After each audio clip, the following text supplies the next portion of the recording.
Happy Friday, everybody. I hope you have been having plenty of time for knitting and crochet and a very good week.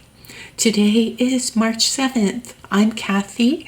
Welcome to Yarn with Heart. Do you have cups and yarn ready? Let's settle in for a Friday visit. If you are a person who loves yarn, loves to knit, loves crochet, or any of those three, I'm so happy that you're here. This week will be an update about Stash Down 2025, the amount of stash yarn that I used during February.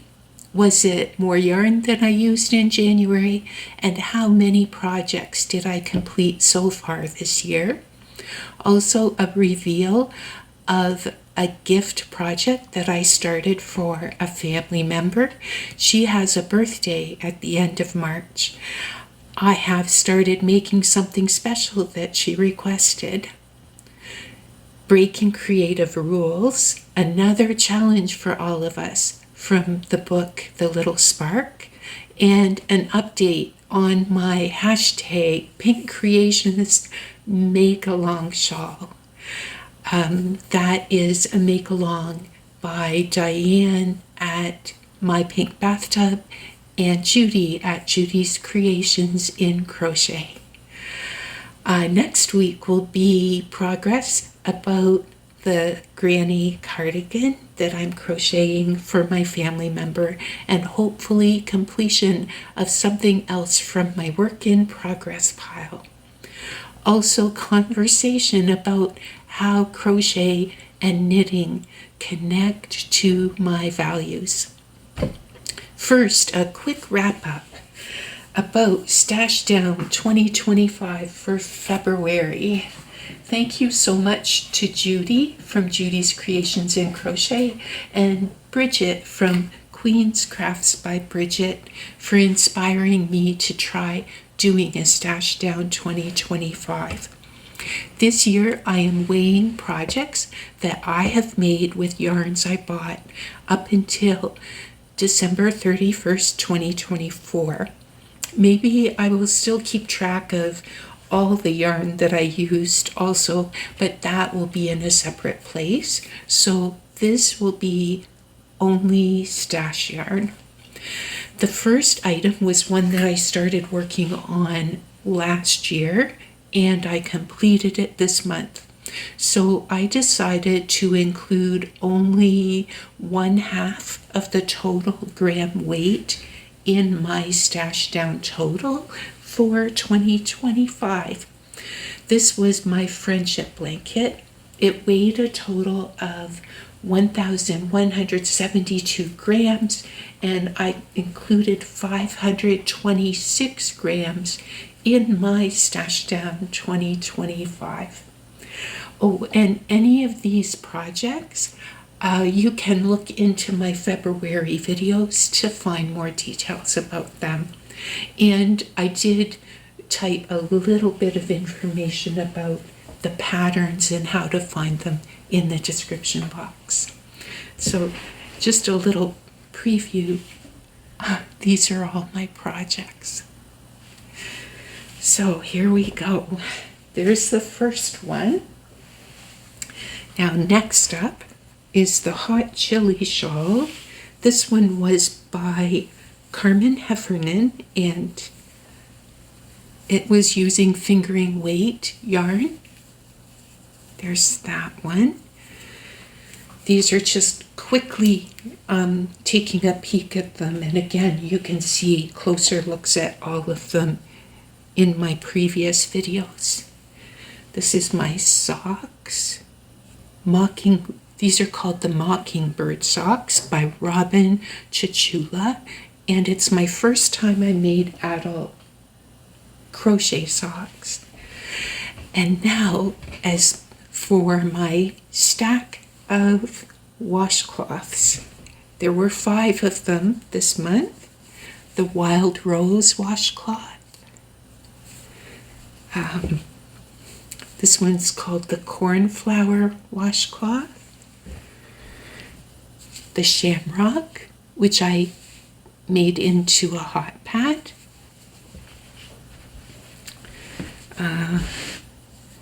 The passion flower washcloth, and the bunny. Oh, wait. No. And the bunny washcloth. Oops. So, in February, I got 1 work in progress completed and 7 other items completed. For Stash Down 2025, my February total adds on 1,039 grams or 36.65 ounces. That is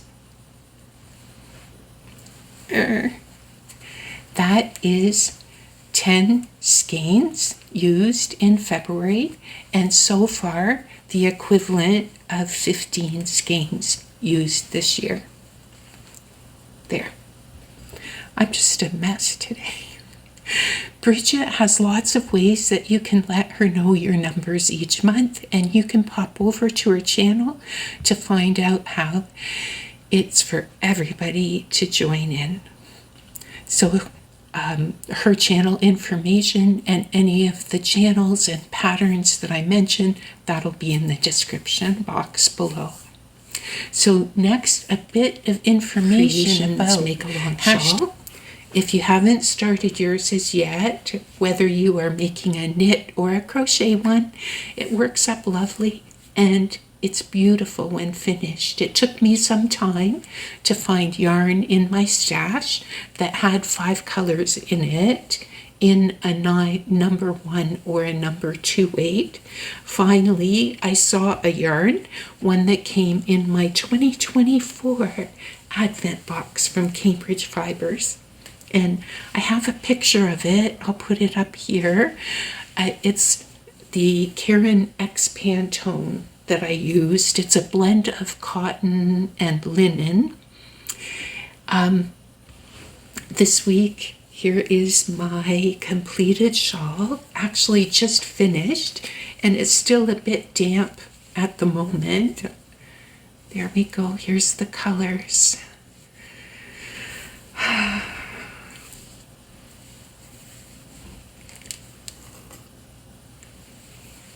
wasn't sure when I was working on it, but you know, when I put it on and I see the colors tied into the shawl, I really like it. Now, I can let you know that the hook I used was a 6.5 millimeter, and the yarn was nice to work with, but I think it's going to be really nice as a 3-season shawl because of the way that it's cotton and linen. So I really do like that. So thank you so much, Judy and Diane, for the gift of this pattern, for choosing my number during your live. And also everybody, if you want the chance to join into the make-along, there's still lots of time.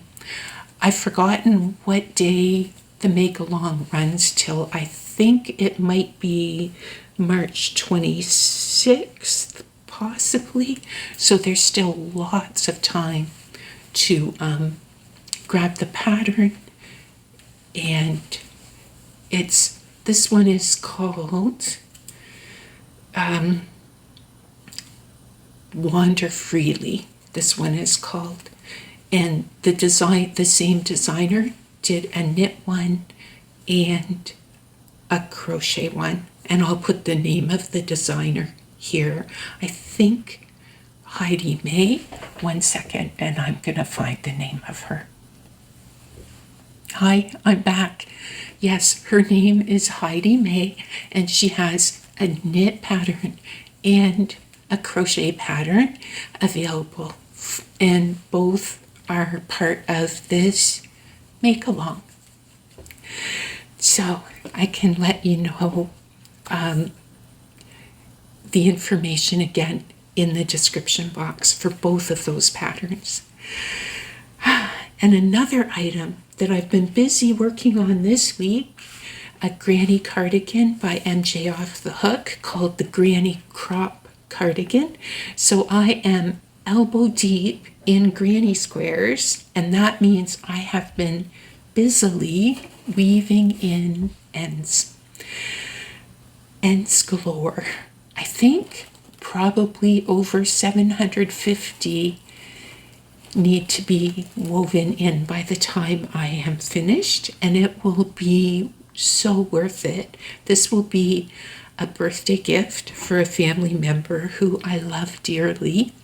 She chose the pattern and she chose the colors. Let's see this side. There we go. Here's some of them. These are the ones with the ends already woven in. Yeah. There's some of them anyway.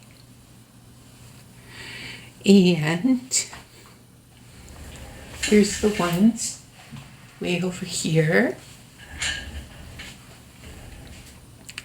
that I still have to weave the ends in. Each of these have 8 ends, so it's a little bit of a job. Mostly I'm going to follow the pattern, all except for the way that the granny squares are joined together. That I'm going to change a bit, hoping that next week I might have some of the squares joined and be ready to add on some trims. Of course, we'll see how the week goes, but that's my plan. And now for the chapter title of the week. This week, the title is Breaking Your Own Rules, and I read what Carrie Bloomston said in the chapter. As much as last week's chapter spoke to me and was on point for the way that I think, the chapter title, as soon as I read it, is the exact opposite for me. What is it about breaking rules? I am a rule follower by nature, even the rules that I make for myself. I think that this is an area where I really do need to grow and change a lot. Oh dear. So, if you would want to find a copy of Carrie's book to see what she wrote in this chapter, the book is called 30 Ways to Ignite Creativity, The Little Spark. I typed a few places in the description box where you can find a copy if you would like.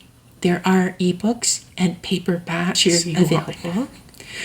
Thank you everyone so much for being here, for sharing in your comments and leaving your thumbs. Have a wonderful weekend. Enjoy your crochet, enjoy your knitting, and I hope to see you next video.